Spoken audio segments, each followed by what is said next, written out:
오늘 우리 말씀의 제목은 하나님의 일꾼이라는 제목으로 같이 하나님의 말씀을 나누고자 합니다. 우리가 함께 읽었던 우리 골로새서 1장 21절에서 25절까지의 말씀은 바울이 제시한 교회가 필요로 하는 일꾼이 누군지 분명하게 적어내고 있습니다. 구체적으로 골로새 교회에 필요한 일꾼, 다시 말해서 우리 계림교회가 필요로 하는 일꾼, 그 일꾼이 어떤 조건의 사역자들인지에 대해서 소개하고 있는 거예요.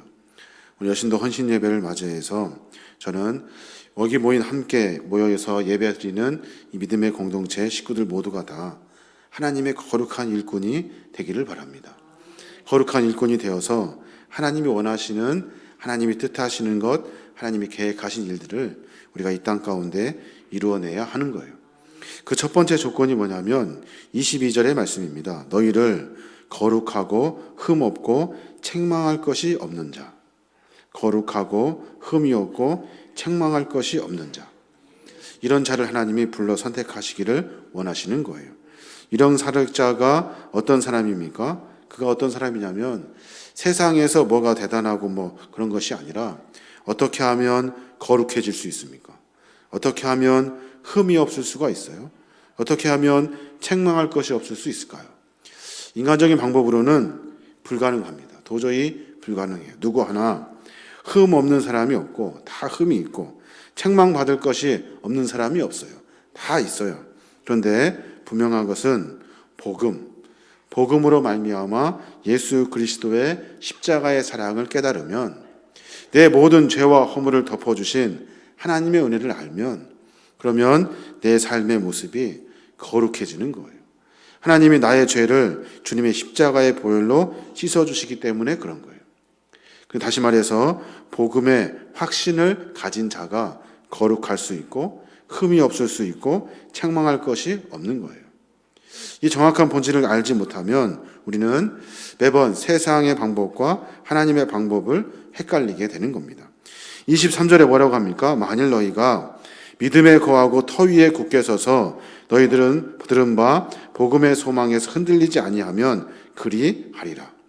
복음의 소망에서 흔들리지 아니하면 믿음에 굳게 서게 되고 믿음에 굳게 서게 되면 하나님의 거룩한 일꾼이 되는 거예요.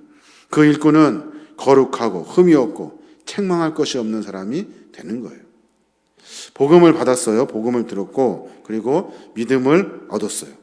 내가 믿음 안에 살면서 왜 똑같이 세상 사람들이 이야기하는 세상의 방법으로 살아가냐는 거예요. 세상 사람들이 봤을 때 흠이 있고 거룩하지도 않고 세상 사람들하고 똑같고 세상 사람들의 방법대로 책망할 것이 많은 거예요. 그 사람이 어떻게 믿음을 가진 사람입니까? 그 사람이 어떻게 복음을 가진 자예요? 그 사람은 세상 사람이에요. 똑같이. 우리 하나님의 사람은 복음으로 말미암아 내 죄를 씻어주신 십자가의 사랑, 내가 나를 위해 흘리신 십자가의 보혈, 나 때문에 돌아가신 주님의 거룩한 사랑, 이 사랑 때문에 과거의 옛날의 세상의 방법을 다 떨쳐내버리고 하나님의 방법으로 살아가는 거예요. 이 사람들이 바로 하나님의 일꾼이 되는 거예요. 그런데 25절에 보면 교회의 일꾼이라는 표현이 나옵니다. 교회의 일꾼. 교회의 일꾼 이전에 사도 바울이 이야기하는 것이 뭐냐면 복음의 일꾼이에요. 복음의 일꾼. 복음의 일꾼이 된 사람이 교회의 일꾼이 될 수 있다는 거예요. 여러분 굉장히 중요한 말입니다. 교회의 일꾼 누구나 다 할 수 있을 것 같죠? 여신도의 일, 남신도의 일, 각 사역 누구나 다 할 수 있을 것 같죠? 그렇지 않습니다. 교회의 일은 복음의 일꾼이 하는 거예요. 복음의 일꾼.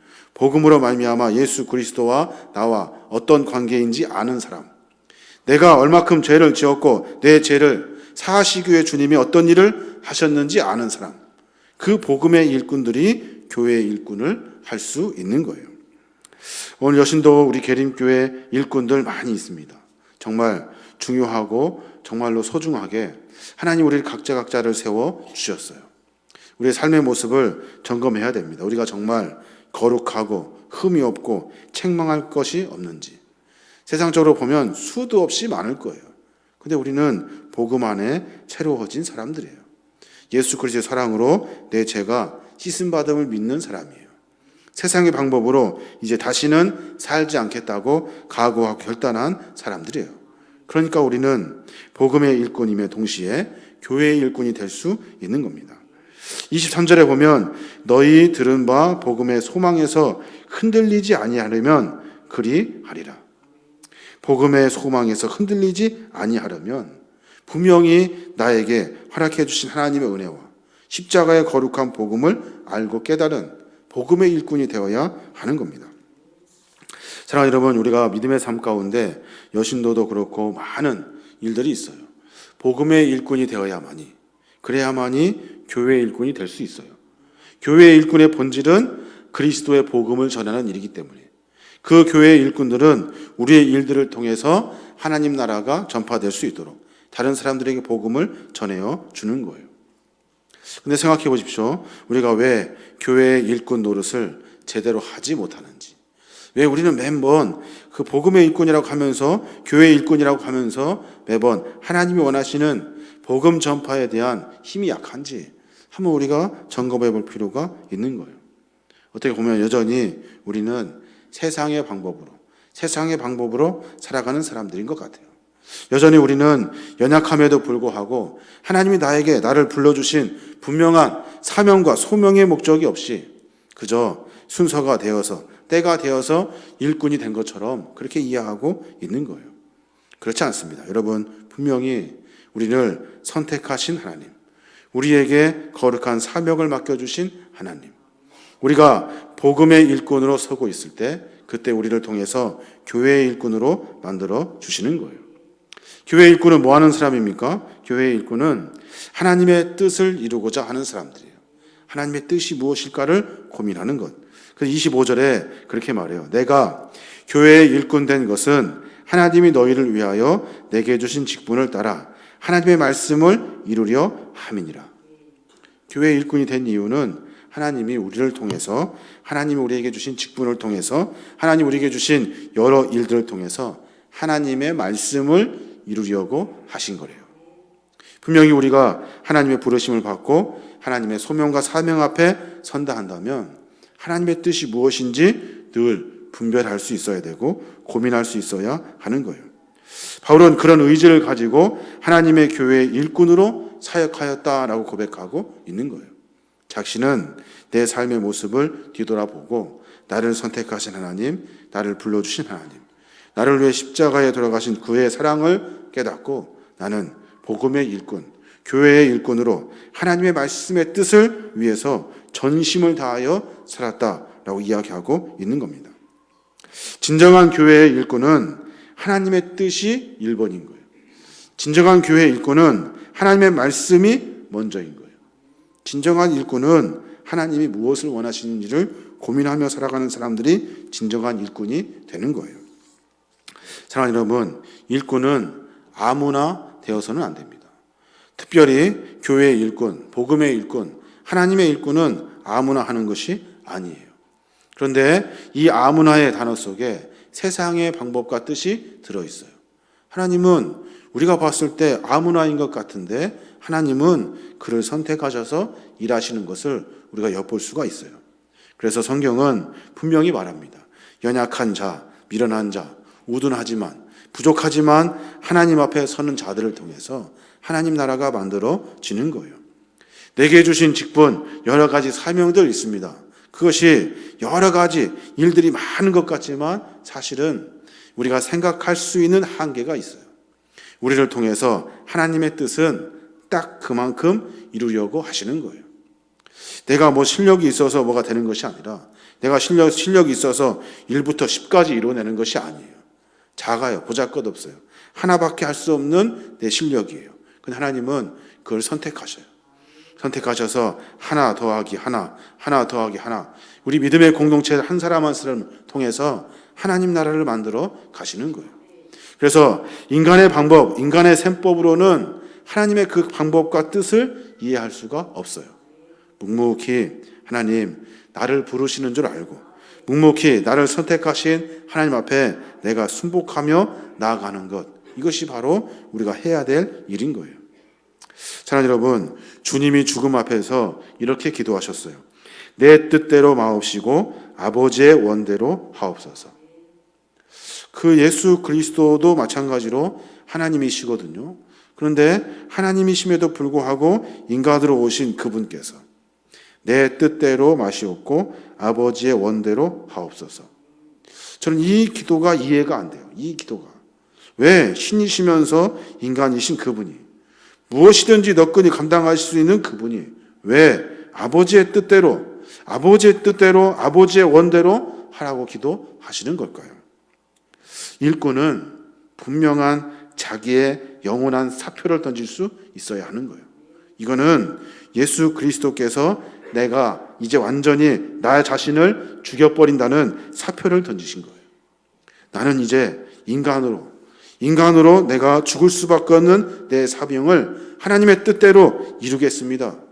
무엇을 할 수 있지만, 분명히 도망갈 수 있고 무엇인지 이룰 수 있지만 그거 안 하겠습니다. 인간의 힘으로 다 사표를 던져버리고 하나님의 뜻을 찾는 거예요. 하나님의 일꾼은 그런 거예요. 교회에서 시간 되면 오고 시간이 있으면 하고 뭐가 되면 되고 형편의 조건과 이런 것이 맞아야 교회를 하는 것이 아니에요. 하나님의 뜻, 내 뜻대로 마옵시고 아버지 뜻대로 하옵소서. 예수 그리스도도 분명히 자기가 가지고 있는 모든 것을 포기하는 사표를 내신 거예요. 그리고 하나님의 뜻대로 자기의 삶을 올려드린 거예요.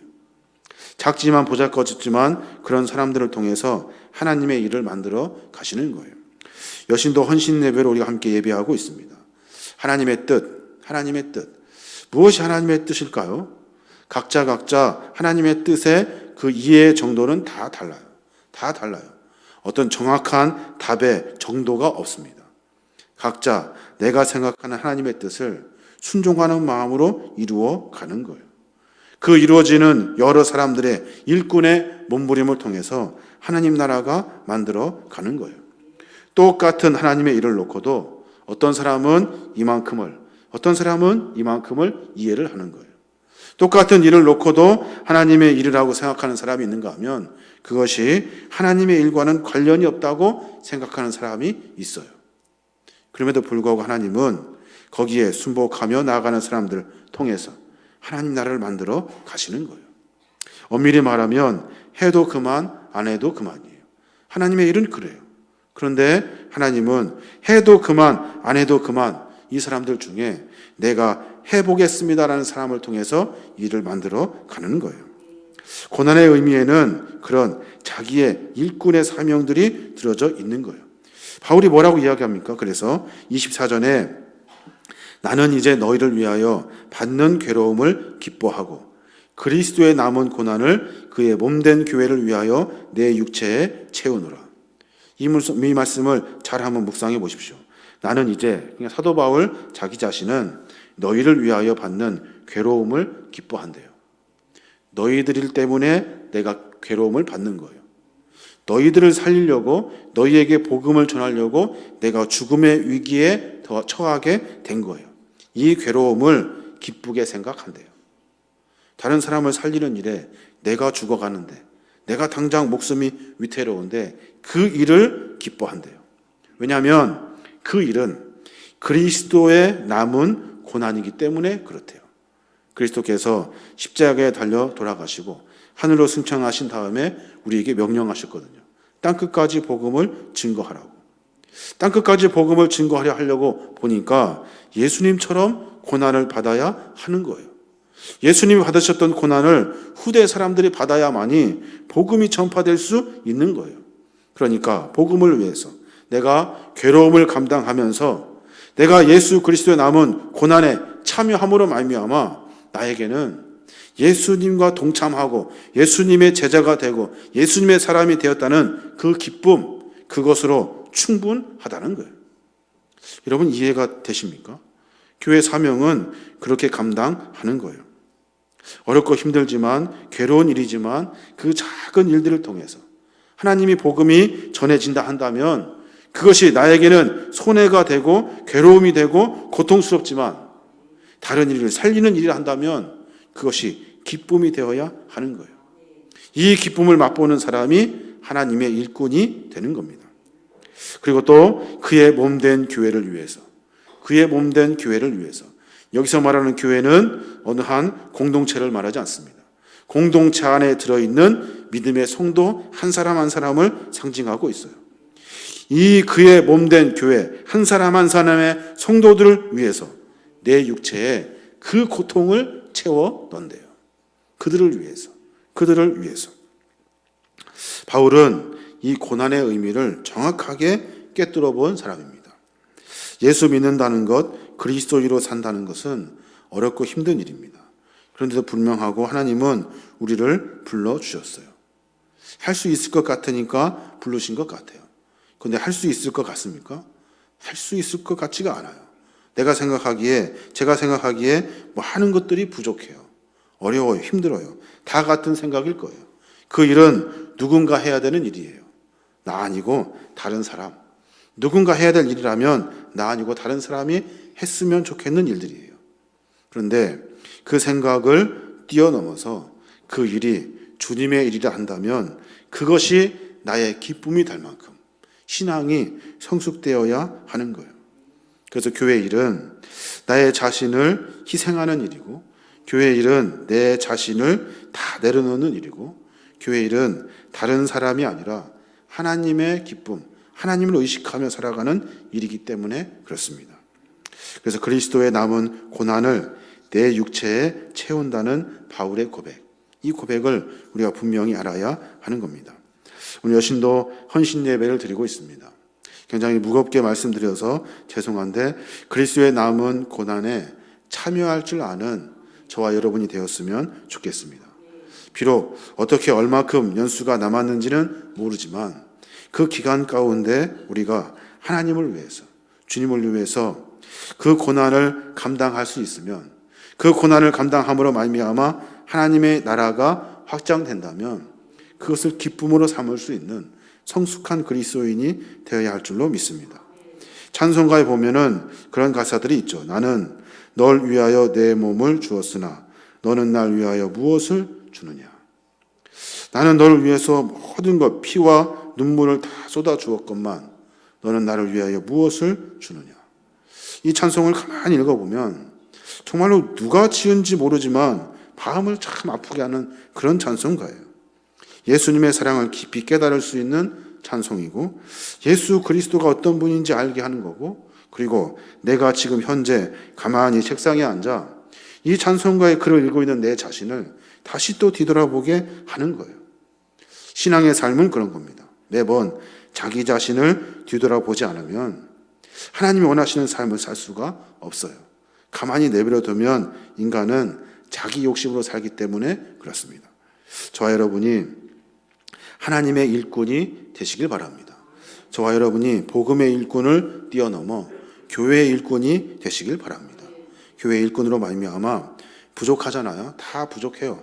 연약하지만 우리를 통해서 하나님이 올해 2020년도를 또 이어가려고 하시는 거예요. 2020년에 많은 사역들을 통해서 다른 사람들이 또 생명을 얻게 되는 거예요. 그 일에 부족하지만 동참하고, 우리 특별히 여신도의 회원님들 헌신하는 마음으로 거룩한 주의 일꾼에 참여하시길 바랍니다. 그 몸부림을 통해서 하나님이 우리를 받으시고 우리에게 거룩한 구원의 기쁨을 회복하실 줄로 믿습니다. 이러한 기쁨을 회복하는 저와 여러분이 되시길 주님의 이름으로 축원합니다.